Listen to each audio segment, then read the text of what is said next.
எல்லாருக்கும் வணக்கம். Welcome to TN75 Motor Vlog. So ரொம்ப நாள் கழிஞ்சு பல்சர் ரிவ்யூ எடுக்க போகிறோம். லெஜெண்டரி பைக் என்ன இன்றைக்கி பார்த்தீங்களா? ஸோ அதை தான் ரிவ்யூ பண்ண போகிறோம்.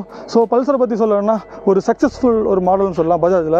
ஸோ எக்கச்சக்க டிசைன்ஸ், எக்கச்சக்க சிசி கேட்டகரியில் நிறைய பைக்ஸ் விட்டாலும் என்எஸோட கிரேஸை எதாலையும் முறியடிக்க முடியலைன்னு தான் சொல்லணும். 200 என்எஸை பற்றி சொல்லணும்னா ஒரு 2012 அண்டு 2024 வரைக்கும் சக்ஸஸ்ஃபுல்லான ஒரு மாடலாக வருது. ஸோ இடையில ஒரு 2 years extend பண்ணாவ. 29 and I find myself wondering what did happen to the last 10. I ran away with my life, fast forward, never turn back again.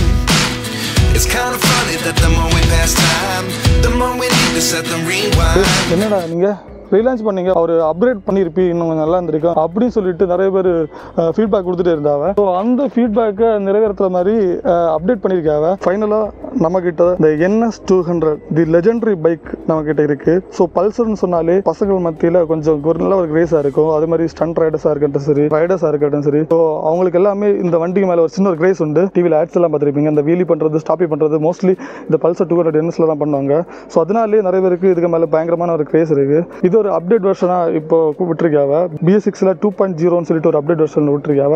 First எடுத்துட்டீங்கனாலே இதோட ஹெட்லேம்ப், இந்த ஹெட்லேம்ப் தான் சேஞ்ச் பண்ணியிருக்காங்க. ஸோ இதை பார்த்தீங்கன்னா தெரியும், ஒரு அயன்மேனோட ஹெட்லேம்ப் மாதிரி இருக்குது. இந்த ஹெட்லேம்ப் பார்த்தீங்கன்னா ஃபுல்லாகவே LED செட்டப்பில் கொடுத்துருக்காங்க, டிஆர் கொடுத்துருக்காங்க. இதில் தண்டர் ஷேப்பில் ஒரு டிஆர் கொடுத்துருக்காங்க. அதுக்கப்புறம் ஃபுல்லாகவே LED செட்டப்பில் கொடுத்துருக்காங்க. லோ பீமும் இது ஹை பீமும் இருக்குது. ஸோ இந்த டிஆர்லாம் இதில் குட்டியாக இருந்துச்சு, இப்போ எடுத்து மேலே பெருசாக வச்சுருக்காங்க.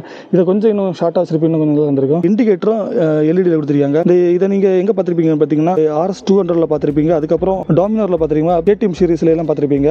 அதோட LED செட்டப் தான் கொடுத்துருக்காங்க. இப்போது ரொம்ப வெயிலாக இருக்குங்க. அதில் டிஆர்ல உள்ள அந்த பவர் பார்த்தீங்களா? ஸோ நைட் டைம் இது ரொம்ப நல்ல விசிபிளாக இருக்குன்னு நினைக்கிறேன் நான். உங்களுக்கு பார்த்தீங்களா தெரியும், இந்த வெயிலில் இந்த ஹெட்லைட்டை பார்க்குறதுக்கு நல்லா இருக்குது. இந்த ஹெட்லைட்டு நிறைய பேருக்கு பிடிக்கும், நிறைய பேருக்கு பிடிக்காம போகும். ஸோ பர்சனலாக எனக்கு இது ஓகே தான் இருக்குது.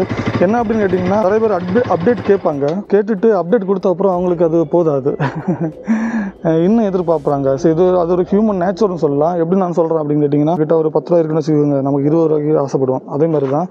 ஸோ அப்டேட் கேட்டுட்டு லாஸ்ட்டில் அப்டேட் கொடுத்த அப்புறம் அதை கலாய்க்கிறது, அது ஒரு ஹியூமன் நேச்சர் தான்.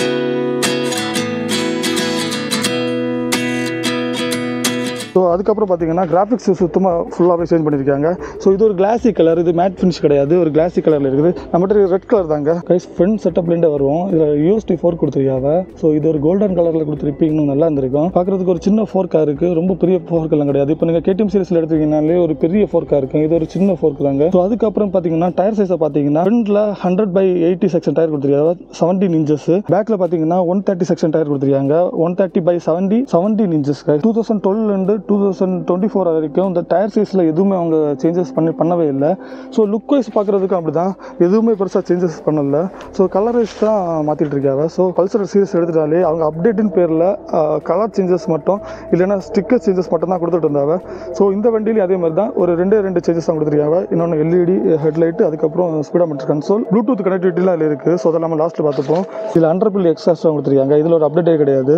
ஸோ 100 எக்ஸ்ட்ராஸ் விட்டுட்டு நார்மல் எக்ஸ்ட்ராஸ் கொடுத்துருப்பீங்க, இன்னும் வேறு லெவலில் இருந்திருக்கும்.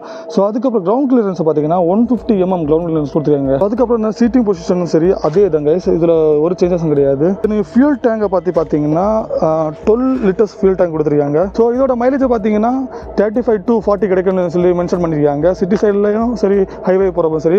ஸோ இது ஃபியூல் இன்ஜெக்ஷன் தாங்க. ஸோ ஓரளவுக்கு நம்ம மைலேஜ் எதிர்பார்க்கலாம் கார்பரேட்டரை விட. ஃபைனலாக இந்த பீஸ்டோட இதயத்தை பற்றி தான் கைஸ் பார்க்க போகிறோம். இதோட இன்ஜின் கெப்பாசிட்டி பார்த்தீங்கன்னா 199.5 cc இன்ஜின் யூஸ் பண்ணியிருக்காங்க, லிக்விட் கூடி இன்ஜின் யூஸ் பண்ணியிருக்காங்க. இதோட ஹார்ஸ் பவர் பார்த்தீங்கன்னா ஒரு சேஞ்சஸும் கிடையாது, அதே ஹார்ஸ் பவர் தான். 24.5 PS பவர் யூஸ் பண்ணியிருக்காங்க. அதுக்கப்புறம் மேக்ஸிமம் டார்க் பார்த்தீங்கன்னா 18.7 Nm டார்க் யூஸ் பண்ணியிருக்காங்க. இப்போ இந்த NSஐ பொறுத்த வரைக்கும் இதோட டீசெண்டான ஒரு பவர், டீசெண்டான ஒரு டார்க் கொடுத்துருக்காங்க. ஹைவேவோட சிட்டி சைடு வேற லெவலில் இருக்கும், ஊரில் ஓட்டுறதுக்கு செம்ம கெத்தாக இருக்கும். ரோட் ப்ரெசன்ஸும் சரி ஓரளவுக்கு நல்லா இருக்கும். ஏன்னா எங்கள் ஊரை பொறுத்த வரைக்கும் எங்கள் ரோட்டில் இந்த பல்சர் 200 இந்த டயர் பதிக்காத ஒரு ரோடே கிடையாதுங்க. ஏன்னா அவ்வளோ வண்டி எங்கள் ஊரில் இருக்குது. ஸோ இப்போ தான் கொஞ்சமாக கம்மியாகுது. இப்போ நிறைய R15 எடுக்க ஆரம்பிச்சிட்டாங்க. அதுலன்னா இதுக்கு சேல்ஸ் அடி வாங்குது. 2015ல் இதை டிஸ்கவுண்ட் பண்ணாங்க. ஸோ அந்த டைம் இந்த வண்டியை தேடாத ஆளே கிடையாது. நானும் தேடிட்டு இருந்தேன் இந்த வண்டியை. அந்த மாதிரி ஒரு டிமாண்ட் கிரியேட் பண்ண வண்டிங்க. ஸோ இவங்க அப்டேட்ஸை கொஞ்சம் ப்ராப்பராக இன்னும் கொடுப்பி இன்னும் கொஞ்சம் இன்னும் கொஞ்சம் அதிகமாக இருக்குன்னு சொல்லிட்டு நம்புகிறேன். ஸோ கைஸ் ஃபைனலாக இதோட ஸ்பீடாமீட்டர் கன்சோல் தான் பார்க்க போகிறோம். ஸோ ஸ்பீடாமீட்டர் கன்சோல் பார்த்தீங்கன்னா ஃபுல்லி டிஜிட்டல்லே கொடுத்துருக்காங்க. முன்னாடி இதில் பார்த்தீங்கன்னா இந்த ஆர்பி மீட்டர் மட்டும் அனலாகில் இருக்கும், மட்டும் டிஜிட்டல் இருக்கும், பார்க்கறதுக்கு கொஞ்சம் க்யூட்டாக இருக்கும். பல்ஸோட சிக்னேச்சர் மாதிரி பார்க்குறாங்க. எல்லா பைக்ஸும் எலக்ட்ரானிக்ஸ் பைக்ஸில் கொடுக்குற மாதிரி எல்லா ஃபீச்சர்ஸும் கொடுத்துருக்காங்க. இதில் எவ்வளோ தூரம் போகும், trip A trip B, gear indicators, turn by turn navigation கொடுத்துருக்காங்க.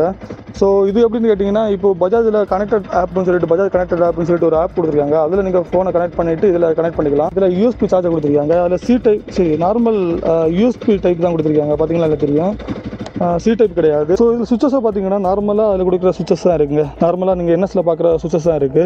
லைட் ஆன் பண்ணிக்கலாம், ஆஃப் பண்ணிக்கலாங்க. இப்போ இது டாமினரில் இருக்கும், பார்த்தீங்கன்னாலே உங்களுக்கு தெரியும். இதில் லைட் ஆன் பண்ணிக்கலாம், ஆஃப் பண்ணிக்கலாம். அதே மாதிரி இன்ஜின் ஹில் சுவிட்சு, பவர் ஸ்டார்ட் இதிலே கொடுத்துருக்காங்க. இப்போ நார்மலாக பைக்ஸில் எல்லாமே ஹில் சுவிட்சிலே நார்மலாக கொடுத்துட்டு இருந்தாங்க. ஆனால் இவங்க அதை சிக்னேச்சராக இதிலே ப்ரொவைட் பண்ணிட்டு இருக்காங்க. டியூக் சீரிஸில் பார்த்துருப்பீங்கன்னு நினைக்கிறேன். இந்த லோ பீமு, பிரைட்டு, அப்புறம் பாஸ், இந்த மூணு ஒரே சுவிட்சில் கொடுத்துருப்பாங்க. அதே மாதிரி இதில் கொடுத்துருக்காங்க. ஸோ ஓல்டு மாடலை கம்பேர் பண்ணுறப்போ இதில் ஒரு எக்ஸ்ட்ரா ஒரு சுவிட்ச் இருக்குங்க. எம்னு ஒரு சுவிட்ச் இருக்குது பார்த்தீங்களா. இந்த சுவிட்ச் எது கொடுத்துருக்காங்கன்னா இந்த ஸ்பீடோமீட்டர் கண்ட்ரோல் பண்ணுறது கிடையாது. இது எதுக்கு அப்படின்னு கேட்டிங்கன்னா இது கால் வந்துச்சுன்னா கட் பண்ணுறதுக்கு, இது அட்டன் பண்ணுறதுக்கு தான் இந்த சுவிட்ச் கொடுத்துருக்காங்க.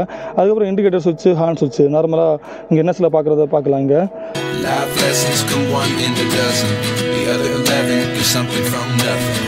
Life lessons come one in a dozen, the other 11 get something from nothing. Life lessons come one in a dozen. ஃபைனலாக இதோட எக்ஸாஸ்ட் சவுண்டை மட்டும் பார்க்க போகிறோம்.